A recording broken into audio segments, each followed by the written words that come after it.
പ്രതി ജിജോയുടെ അറസ്റ്റ് ഇന്ന് രേഖപ്പെടുത്തും. കുട്ടിയുടെ മൃതദേഹം ഇന്ന് തൃശൂർ മെഡിക്കൽ കോളേജ് ആശുപത്രിയിൽ പോസ്റ്റ്മോർട്ടം നടത്തും. പീഡന ശ്രമം ചേർത്തതിനാണ് പ്രതി UKG വിദ്യാർത്ഥിയെ കുളത്തിൽ മുക്കിക്കൊന്നത് എന്ന് പോലീസ് വ്യക്തമാക്കുന്നു. 2 തവണ കുളത്തിൽ നിന്ന് കയറി വരാൻ ശ്രമിച്ച കുട്ടിയെ വീണ്ടും തള്ളിയിട്ടു എന്നും പ്രതി മൊഴി നൽകിയിട്ടുണ്ട്. കൃത്യം നടത്തിയതിനു ശേഷം തൊട്ടടുത്ത പറമ്പിലേക്ക് മാറി നിന്ന പ്രതി പിന്നീട് തെരച്ചിലടക്കം നാട്ടുകാരോടൊപ്പം കൂടുകയുമായിരുന്നു. സംഭവത്തിന്റെ ഞെട്ടലിലാണ് ഇപ്പോഴും ബന്ധുക്കളും നാട്ടുകാരും ഉള്ളത്. പ്രതികരണത്തിലേക്ക് എല്ലായിടത്തും കുറേ ജനങ്ങളുണ്ടായിരുന്നു. എല്ലാവരും ഓടിയിടുന്നു നോക്കി, എന്നിട്ട് കിട്ടിയില്ല. 2 കിണറിലെ കുളത്തിലൊക്കെ ഇറങ്ങി നോക്കി, എന്നിട്ടും കിട്ടിയില്ല. ലാസ്റ്റ് ഇവിടെ വന്നിട്ട് ഞാൻ ഇറങ്ങി നോക്കി കഴിഞ്ഞിട്ട് അപ്പൊ ഇവിടെ വെള്ളം കൊള്ളാൻ എല്ലാവരും പറഞ്ഞു വേണ്ട ചേട്ടൻ കയറി പോരെന്ന് ഞാൻ പോന്നു. അപ്പോൾ ഞാൻ ഇപ്പോൾ കാണിച്ച വീഡിയോ ഇന്നലെ എങ്ങനെ നടന്നൊരു സംഭവം കേട്ടോ. തൃശ്ശൂർ മാളയിലാണ് സംഭവം നടക്കുന്നത്. 6 വയസ്സായ കുട്ടിയെ വളരെ ക്രൂരമായിട്ട് ഒരു പയ്യൻ കൊന്ന സംഭവമാണ്. 20 വയസ്സായ പയ്യൻ, നമ്മൾ പറയുന്ന 20 കിഡ്സ് എന്നൊക്കെ പറയും അല്ലേ. ഇപ്പം അതാണല്ലോ ട്രെൻഡ്. 20 കിഡ്സിൻ്റെ ക്രൂരതകളും അവരെ മയക്കുമരുന്നും MDMഉം കഞ്ചാവും ഇതൊക്കെയുള്ള സംഭവങ്ങളാണല്ലോ. കൊലപാതകവും എല്ലാം നമ്മൾ കേട്ടുകൊണ്ടിരിക്കുകയാണല്ലോ. അപ്പോൾ ഇതാണല്ലോ ഇപ്പോഴത്തെ ട്രെൻഡ്. ഓക്കെ, അപ്പോൾ അതേ സംഭവം തന്നെ നമ്മൾ വീണ്ടും കേൾക്കുകയാണ്. അപ്പോൾ തൃശ്ശൂർ മാളയിൽ നടന്ന സംഭവമാണ് കേട്ടോ. 6 വയസ്സായ കുട്ടീനെ ഇവൻ ചാമ്പക്ക തരാമെന്ന് പറഞ്ഞ് കൊണ്ടുപോവുകയാണ്. ഇവൻ്റെ ഈ കുട്ടിയുടെ അയൽവാസിയാണ്. കൊണ്ടുപോയിട്ട് ഒരു പുഴയോ തോടോ അതിൻ്റെ വക്കത്ത് വെച്ചിട്ട് വളരെ മോശമായിട്ട് ഒരിക്കലും ഒരു കുട്ടിയോട് ചെയ്യാൻ പാടില്ലാത്ത രീതിയിൽ ആ കുട്ടിയോട് പെരുമാറി. പ്രകൃതി വിരുദ്ധ പീഡനം തന്നെ പറയാം. കാണിച്ചപ്പോൾ ഈ കുട്ടി എതിർത്തു. സ്വാഭാവികമായിട്ട് കുട്ടി എതിർത്തപ്പോൾ ആ ദേഷ്യം, അവൻ്റെ മനസ്സിലുള്ള ആ പക, ആ ദേഷ്യം കൊണ്ട് ഈ കുട്ടിനെ ആ പുഴയോ തോടോ അതിലോട്ട് അവൻ ചവിട്ടി താഴ്ത്തി. ആ കുട്ടി വീണ്ടും ഇറങ്ങി വന്നു, കയറി വന്നപ്പോൾ വീണ്ടും അവനെ അതോട് തള്ളിയിട്ട് വീണ്ടും കയറി വന്നു. 2 തവണ കയറി വന്നു. 3ാമത്തെ തവണ കയറി വന്നു. ആ കുട്ടീനെ അവൻ വീണ്ടും തള്ളിയിട്ടു. അങ്ങനെ ആ കുട്ടി മുങ്ങി മരിച്ചു. UKG LKG പഠിക്കുന്ന കുട്ടിയാണ്. ഓക്കെ, 6 വയസ്സേ ഉള്ളൂ പ്രായം. അപ്പോൾ ഇവനത് പറഞ്ഞു കൊടുക്കുന്നൊരു വീഡിയോ ഉണ്ട് ഗൈസ്, നിങ്ങളതൊന്ന് കാണണം. സത്യം പറഞ്ഞാൽ നമുക്കത് വിഷമമാവും. അവനെ പറയുന്ന സംഭവം, അവനെ കറക്റ്റായിട്ട് ആ പോലീസിൻ്റെ അടുത്ത് ഇവനെ കൊണ്ടുപോവുകയാണ് ഈ തെളിവെടുപ്പിന് വേണ്ടിയിട്ട്. അപ്പോൾ ആൾക്കാരൊക്കെ ഇങ്ങനെ കൂടിയിട്ടുണ്ട്. കാരണം പോലീസായുള്ളതുകൊണ്ട് ആൾക്കാർക്കൊന്നും ചെയ്യാൻ പറ്റില്ലല്ലോ, തൊടാൻ പറ്റില്ല ഇവനെ. അപ്പോൾ ഇവനിങ്ങനെ എക്സ്പ്ലെയിൻ ചെയ്ത് കൊടുക്കുന്ന വീഡിയോ ഉണ്ട്, അതൊന്ന് കാണാം.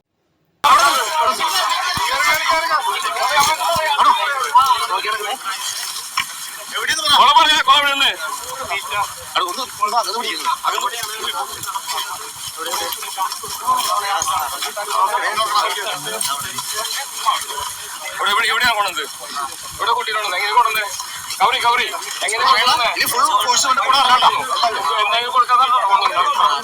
ചാമ്പയ്ക്ക് കൊടുക്കാൻ കൊണ്ടുവന്നു. അവനവിടെ നിന്ന് കൊണ്ടുവന്നു. എന്നിട്ട് ഇവിടെ തിരുവിടെ എന്ത് ചെയ്തു? പീഡിപ്പിക്കുന്നവരിൽ എന്ത് ചെയ്തു?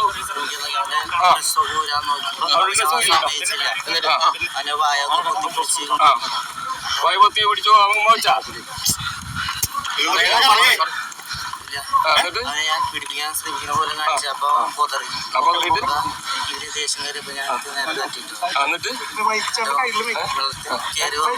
വീണ്ടും കയറി വന്നു. പിന്നെയും തട്ടിയിട്ട് ഞാൻ പോയി. അല്ല, തട്ടിട്ട് പിന്നെ അവനെന്താ ചെയ്തത്? അവൻ താങ്ങുപോയാ? അപ്പൊ നീ എന്ത് ചെയ്തു? താങ്ങുപോയിപ്പോ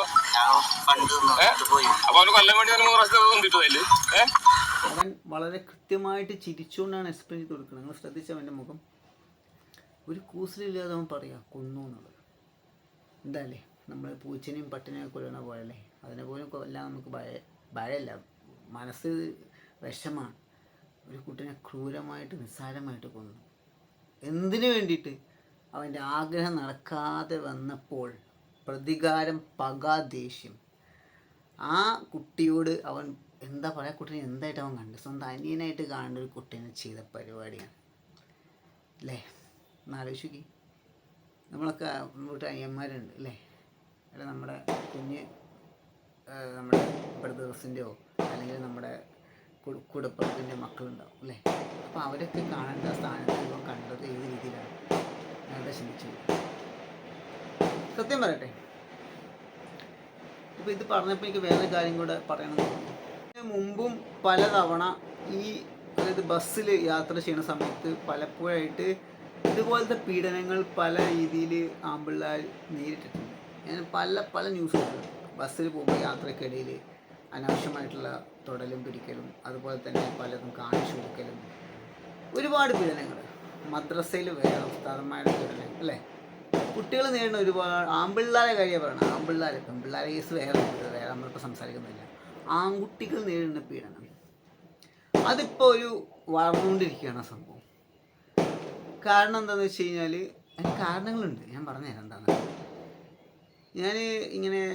ഞാനിപ്പോൾ നിങ്ങൾ വിചാരിക്കേണ്ട സ്വർഗരതിയെ ഞാൻ അങ്ങനെ സപ്പോർട്ട് ചെയ്യുകയും എതിർക്കുകയും രണ്ടും ഇല്ലാത്ത ഞാൻ എവറേജ് കൊണ്ടുപോകുന്ന ഒരാളാണ് കേട്ടോ. ഞാൻ പൂർണ്ണമായിട്ട് അങ്ങോട്ട് ഇതല്ല, അതിനേതാവില്ല. ഞാൻ എൻ്റെ ഒരു മീഡിയം പോകുന്ന ഒരാളാണ്. എന്ന് വെച്ച് കഴിഞ്ഞാൽ അതിൽ കുറച്ചൊക്കെ സത്യമുണ്ട് ഉള്ള കാര്യം പറയല്ലോ, കുറച്ചൊക്കെ ഫേക്കും ഉണ്ട്. അതാണ് എൻ്റെ ഒരു സത്യാവസ്ഥ. പൂർണ്ണമായിട്ട് എനിക്കതിനോട് യോജിക്കാൻ പറ്റില്ല, അതാണ് എൻ്റെ പ്രത്യേകത സ്വർഗരതിയുമായി ബന്ധപ്പെട്ട് പറയുകയാണെങ്കിൽ. കാരണം ഈ ഞാൻ പറഞ്ഞു വരുന്ന നമ്മൾ പറഞ്ഞ വിഷയം മാറുന്നുണ്ട്, എന്നാലും ഞാൻ പറയുകയാണെങ്കിൽ കുറച്ച് കാര്യങ്ങൾ തുറന്ന് പറയുകയാണെങ്കിൽ കുറേ ആൾക്കാർക്ക് മൾട്ടിപ്പിൾ റിലേഷൻഷിപ്പ് ഉണ്ടാവും. ഗേ ആളുകൾക്ക് അവർ ഒരു പാർട്ട്ണറല്ല നിൽക്കുന്നത്, അവർക്ക് പല ആണുങ്ങളുമായിട്ടുള്ള സെക്ഷൽ റിലേഷൻഷിപ്പ് ഒരുപാട്. ഓക്കെ, അപ്പം അതിനോട് ഞാൻ യോജിക്കുന്നില്ല. അത് സെക്സിന് വേണ്ടി മാത്രമുള്ള ഒരു ഇതായിട്ട് എനിക്ക് കാണാൻ പറ്റും. ഓക്കെ, അതൊരു ഇത്തരം നമുക്ക് അവർ ഗേ അല്ലേ അപ്പോൾ അവർക്ക് അങ്ങനെ തോന്നുന്നത് അതല്ല, അത് വളരെ തെറ്റായ സംഭവമാണ്. വളരെ വ്യഭിചാരം തന്നെയാണ്, വലിയൊരു വ്യഭിചാരമാണത്. ഓക്കെ, അത് വലിയൊരു സംഭവമാണ്, വലിയ തെറ്റാണ്. അപ്പോൾ ഇതാണ്, അതിനോടൊന്നും എനിക്ക് യോജിക്കാൻ പറ്റില്ല. ഗേ ആണെന്ന് വെച്ചിട്ട് മൾട്ടിപ്പിൾ ആൾക്കാരുമായിട്ട് റിലേഷൻഷിപ്പ് ഒട്ടും യോജിക്കാൻ പറ്റുന്ന സംഭവമല്ല. ഗേ എന്നല്ല, അത് പൊതുവെ നമുക്കത് യോജിക്കാൻ പറ്റാത്ത സംഭവമാണ്. പക്ഷേ ഗേൻ്റെ കേസ് വരുമ്പോൾ ഞാൻ പറയാണ്. അപ്പോൾ അതൊന്ന്. രണ്ടാമത്തെ കേസ്, അതായത് ഏത് രീതിയിലും എന്തും ചെയ്യാമെന്നൊരു ധാരണ അവർക്കുണ്ട് സെക്സിന് വേണ്ടിയിട്ട്. ഗേ ആയിട്ട് എന്തും ചെയ്യാം, ആരെ വേണമെങ്കിൽ യൂസ് ചെയ്യാം, ആണോ പെണ്ണോ വയസ്സായ ആൾക്കാരോ കുട്ടികളോ ഒന്നും വിഷയമില്ലാത്ത കുറേ ആൾക്കാരുണ്ട് നമ്മുടെ നാട്ടിൽ. അപ്പം അവരാണെങ്കിൽ എന്തും ചെയ്യാം, അത് പീഡിപ്പിക്കാമെന്നോ കൊല്ലാമെന്നോ അങ്ങനെയൊക്കെ ടെൻഡൻസി ആണ് അവരെ മനസ്സിലുള്ളത്. സോ അതാണ് നമ്മുടെ നാട്ടിൽ ഏറ്റവും വലിയ പ്രശ്നം. ഈ ഫോൺ എടുത്ത് നോക്കിയാൽ, എൻ്റെ ഈ ഫോണിൽ ഫേസ്ബുക്ക് എടുത്ത് നോക്കിയാൽ കുറച്ച് മുമ്പ് കുറച്ച് റിക്വസ്റ്റ് വന്നിട്ടുണ്ടായിരുന്നു കേട്ടോ, അതൊക്കെ ഞാൻ അക്സെപ്റ്റ് ചെയ്തു. അപ്പോൾ അക്സെപ്റ്റ് ചെയ്തപ്പം ഞാൻ പിന്നെ അങ്ങനെ മെസ്സഞ്ചർ നോക്കി. പൊതുവെ ഞാൻ FB മെസ്സഞ്ചർ അത് യൂസ് ചെയ്യാത്ത ഒരാളാണ്. ഒരുപാട് ബോയ്സ്, ഫേക്ക് അക്കൗണ്ടുള്ള ഒരുപാട് ബോയ്സ്, ഫേക്ക് അക്കൗണ്ട് ഇല്ലാത്ത ആൾക്കാരും ഫേക്ക് അക്കൗണ്ട് ഉള്ള ആൾക്കാരും, പൊതുവെ രണ്ട് കാറ്റഗറി, ഫേക്ക് അക്കൗണ്ട് അല്ലാതെ റിയൽ അക്കൗണ്ടുള്ള ആൾക്കാരും അതുപോലെ തന്നെ ഫേക്ക് അക്കൗണ്ടുള്ള ആൾക്കാരും നിരന്തരം വീഡിയോ കോൾ ചെയ്യുക, മെസ്സേജ് അയക്കുക. ഞാൻ നോക്കിയിട്ടേ ഇല്ല മെസ്സേജസ് ഒന്നും, ഒരുപാട്. സോ അതുപോലെ തന്നെ ഒരുപാട് മോശപ്പെട്ട പിക്ചേഴ്സ് അയക്കുക, ബോയ്സുള്ള പിക്ചേഴ്സ്, ഒരുപാട് ബോയ്സുള്ള പിക്ചേഴ്സ് അയക്കുക, വീഡിയോസ് അയക്കുക, എൻ്റെ അടുത്ത് ലൈവിൽ വീഡിയോയിൽ വരാൻ പറയുക. അങ്ങനെ പല രീതിയിലുള്ള മോശമായിട്ടുള്ള വർത്തമാനം, എനിക്കവിടെ പറയാൻ പോലും പറ്റാത്ത രീതിയിലുള്ള സംസാരം. അവർക്ക് ഞാൻ ട്രാൻസ്മെൻ ആണെന്ന് അറിഞ്ഞുകൂടാ, അവരങ്ങ് പൊതുവെ അങ്ങ് സംസാരിക്കുക. അതായത് ബോയ്സുള്ള ആ പക്ക റിലേഷൻഷിപ്പ് ഇഷ്ടപ്പെടുന്ന കുറേ ടീം ആൾക്കാരുണ്ട്. ഓക്കെ, അപ്പം ഇവരൊക്കെ ഒരു നോക്കിക്കാണുകയാണെങ്കിൽ എനിക്ക് സത്യം പറഞ്ഞാൽ യോജിക്കാൻ പറ്റാത്ത ആൾക്കാരാണ്, ഒട്ടും യോജിക്കാൻ പറ്റാത്ത ആൾക്കാരാണ്. ഓക്കെ, ഒരുപാട് കാരണങ്ങളുണ്ട്. അപ്പോൾ ഞാൻ പോയിട്ട് ഫേസ്ബുക്ക് എടുത്ത് എല്ലാത്തിനും ബ്ലോക്ക് ചെയ്തു. അപ്പോൾ ഇതുകൊണ്ടാണ് നമ്മൾ പറയുന്നത് പല ആൾക്കാരും ഇതിനെ മോശമായിട്ട് കാണുന്നത്, മോശപ്പെട്ട കമൻസ് വരുന്നത്. എന്താ അതിൻ്റെ അർത്ഥം, എന്താ അവർ ഉദ്ദേശിക്കുന്നത്? നമ്മളെല്ലാവരും ഇതിൽ ഇഷ്ടപ്പെടുന്ന ആൾക്കാരെ വിചാരിച്ചിരിക്കുകയാണോ?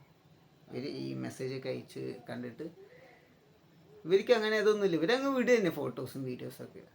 വളരെ വൾഗറായിട്ടുള്ള ബോയ് ആയിട്ടുള്ള കുറേ വീഡിയോസ്, ഫോട്ടോസ്, എന്തെല്ലാം സംഭവങ്ങളാണ് ഇവരിടുന്നത്. എല്ലാം കണ്ടു കഴിഞ്ഞാൽ നമുക്ക് തന്നെ ഷോക്കായിപ്പോൾ അമ്മാതിരി കുറേ സംഭവങ്ങൾ ഇടുന്നുണ്ട്. ഞാൻ എന്താന്ന് പോലും അറിയാതെ എൻ്റെ ടൈം ലൈനിൽ വന്നിട്ട് വളരെ മോശമായിട്ട് കമൻറ്റ് ചെയ്തിട്ടുണ്ട് ഫേസ്ബുക്കിൽ വന്നാണ്ട്. ഇവർക്ക് ബോയ് ആയാൽ മതി, ഒരാണായാൽ മതി, പിന്നെ എന്തും പറയാം, എന്തും ചെയ്യാം എന്നുള്ളൊരു ധാരണയിൽ വന്നിട്ടാണ് ഈ ഫോട്ടോസും വീഡിയോസൊക്കെ അയക്കുന്നത്.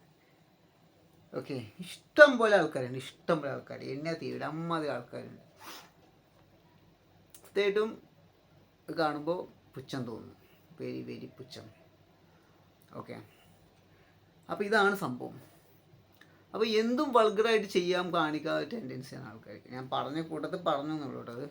ഓക്കെ, ഇമ്മാതിരി ചെറ്റ പരിപാടി ചെയ്യുന്നതിൽ കല്യാണം കഴിച്ച് ഭാര്യയും മക്കളൊക്കെ ഉള്ള ആൾക്കാരുണ്ട്. അവർ സുഖത്തിന് വേണ്ടിയിട്ട് അത് കിട്ടാൻ വേണ്ടി മാത്രം, അതിന് വേണ്ടി അല്ലാതെ അവർ ഈ ഗേ ആയതുകൊണ്ടോ ഒന്നുമല്ല, അവർക്ക് സുഖം കിട്ടണം, കുറച്ച് സമയം സുഖം കിട്ടണം.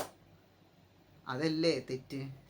അവരല്ലേ നമ്മൾ ചവിട്ടി പുറത്താക്കേണ്ടി, അല്ലേ? അവരല്ലേ നമ്മൾ പറയേണ്ടത്, അല്ലേ? യെസ്, അവരെയാണ് നമ്മൾ പറയേണ്ടത്. അതാണ് തെറ്റ്. അങ്ങനെയുള്ള ഇഷ്ടംപോലെ ആൾക്കാർ നമുക്ക് പറയുകയാണെങ്കിൽ 60% ആൾക്കാർ അങ്ങനെ ഉണ്ടാവും. 60% ആൾക്കാർ ഭാര്യയും മക്കളും കുടുംബക്കാരും ഒക്കെ സമൂഹത്തിൽ വലിയ നിലയിലുള്ള ആൾക്കാരേക്കാരും. ഇവർ എന്താ പരിപാടി? ഇവർക്കിതാ പരിപാടി. പല ബോയ്സ് ആയിട്ട് റിലേഷൻഷിപ്പ്. അവർ ഗേ ആണോ? അല്ലല്ല, ഭാര്യയും മക്കളൊക്കെ ഉണ്ട്. ഇവരെങ്ങനെ ഗേ ആവുക? അപ്പോൾ അതാണ്. അങ്ങനെയുള്ള കുറേ ആൾക്കാരുണ്ട് കേട്ടോ. സത്യം പറഞ്ഞാൽ എനിക്ക് ഒട്ടി വെച്ചിരിക്കാൻ പറ്റുന്ന ആൾക്കാരാണത്. ഒരു ഐഡൻറ്റിറ്റി അവർക്ക് സ്വന്തമായിട്ട് ഒരു ഐഡൻറ്റിറ്റി ഇല്ല. ഐഡൻറ്റിറ്റി ഇല്ല എന്ന് തന്നെ പറയാൻ പറ്റും. അവർ ഫേക്കായിട്ട് ഇതേപോലെ ഫേക്ക് അക്കൗണ്ട് ക്രിയേറ്റ് ചെയ്യുന്നു. ഫേസ്ബുക്കിലും വാട്സപ്പിലും ഇൻസ്റ്റയിലും ഒക്കെ ക്രിയേറ്റ് ചെയ്യുന്നു. പല ആണുങ്ങളായിട്ട് ചാറ്റ് ചെയ്യുന്നു, ഇതുപോലെ മെസ്സേജ് അയക്കുന്നു. നിരന്തരമായിട്ട് ആൾക്കാർക്ക് ഇങ്ങനെ മെസ്സേജ്, വീഡിയോസ്, ഇതുപോലെ സംഭവങ്ങൾ അയക്കുന്നു. അതിലാരും വീണ് കഴിഞ്ഞാൽ പിന്നെ അവതായി, അവരായിട്ട് പരിപാടിയായി. ഇതാണ് സംഭവം. അപ്പോൾ നമ്മുടെ വിഷയം ഇതല്ല, ആ കുട്ടിയുടെ വിഷയവുമായി ബന്ധപ്പെട്ടാണ്. അപ്പോൾ ഇവനെ പോലീസ് അറസ്റ്റ് ചെയ്തിട്ടുണ്ട്. വളരെ നല്ല കാര്യം. ഇപ്പോൾ പോലീസ് അറസ്റ്റ് ചെയ്ത് ഇപ്പോൾ ഇവനെ കസ്റ്റഡിയിലാണ്. തെളിവെടുപ്പും കാര്യങ്ങളൊക്കെ നടക്കുന്നുണ്ടെന്ന് തോന്നുന്നു. അതിൻ്റെ സംഭവങ്ങളൊക്കെ നമ്മൾ കണ്ടു. വളരെ സങ്കടം തോന്നിയിട്ടുണ്ട്. കാരണം ഒരു കുട്ടിയോട് ഒരിക്കലും ചെയ്യാൻ പാടില്ലാത്ത സംഭവം തന്നെയാണ്. അപ്പം ഞാൻ ഇങ്ങനെ ആലോചിക്കുന്ന വിഷയമാണ് ഇങ്ങനത്തെ കുറേ ആളുകൾ നമ്മുടെ സൊസൈറ്റിയിൽ ഇവർ എന്ത് വിചാരിച്ചിട്ടാണ് ഇപ്പോൾ ഒരു 6 വയസ്സ് 5 വയസ്സായ കുട്ടിയോടൊക്കെ ഇങ്ങനെ ക്രൂരത ചെയ്യുന്നതെന്നാണ് എനിക്ക് മനസ്സിലാക്കാൻ പറ്റുന്നത്. നമ്മൾ പണ്ടൊക്കെ പറയുന്നത് പെൺകുട്ടികൾക്കാണ് സംരക്ഷണം വേണ്ടത്, പെൺകുട്ടികൾക്കാണ്. ശരിയാണ്, പെൺകുട്ടികൾക്ക് വേണം. പക്ഷേ ഇപ്പോൾ ആൺകുട്ടികളെ പോലും നമുക്ക് പുറത്തു വിടാൻ പറ്റാത്തൊരവസ്ഥയാണ് ഇതുപോലത്തെ ഡാഷ് മക്കളുള്ളത് കാരണം. സത്യമല്ലേ? പറയാൻ പറ്റുന്നില്ല, യൂട്യൂബ് വീഡിയോ ആയതുകൊണ്ട് വളരെ മോശമായിട്ട് എനിക്ക് സംസാരിക്കാൻ പറ്റില്ല. അതാണ് ഇതുപോലത്തെ എന്താ പറയുക, മൃഗങ്ങളുള്ളത് കാരണം. അതേ പറയാം, ഇതുപോലത്തെ മൃഗങ്ങളുള്ളത് കാരണം ആൺകുട്ടികളെ പോലും നമുക്ക് വെളിയിലോട്ട് കളിക്കാനോ ഒന്നിനും വിടാൻ പറ്റാത്ത അവസ്ഥയാണ്. ഇവർ ഏത് രീതിയിലാണ് ആൺകുട്ടികളെ യൂസ് ചെയ്യുന്നത്, മിസ്യൂസ് ചെയ്യുന്നത് ഒന്നും പറയാൻ പറ്റില്ല. അതാണ് ഇപ്പോഴത്തെ ജനറേഷൻ, ഇപ്പോഴത്തെ ഈ ആൾക്കാർ. 2K കിഡ്സ് എന്നൊക്കെ പറയാം, അല്ലേ? കൂടുതലായിട്ട് പണ്ടൊക്കെ നമ്മൾ എവിടെയെങ്കിലുമൊക്കെ ഇങ്ങനെ കേൾക്കുന്ന സംഭവമായിരുന്നു. ഇപ്പോൾ അതൊക്കെ ഇങ്ങനെ കണ്ടിന്യൂസ് ഇങ്ങനെ തന്നെ കണ്ടുകൊണ്ടിരിക്കുന്നത്. അല്ലെങ്കിൽ ഉസ്താദ്, അല്ലെങ്കിൽ 2K കിഡ്സ്, ഇങ്ങനത്തെ ആൾക്കാരാണ് ഇതിനായിട്ട് വന്ന് വയസ്സന്മാർ അല്ലെങ്കിൽ ചെറുപ്പക്കാർ. ഇറ്റങ്ങളാണ് ഇതിനായിട്ട് മെനക്കിടുന്നത്. വേറെ പണിയൊന്നുമില്ല,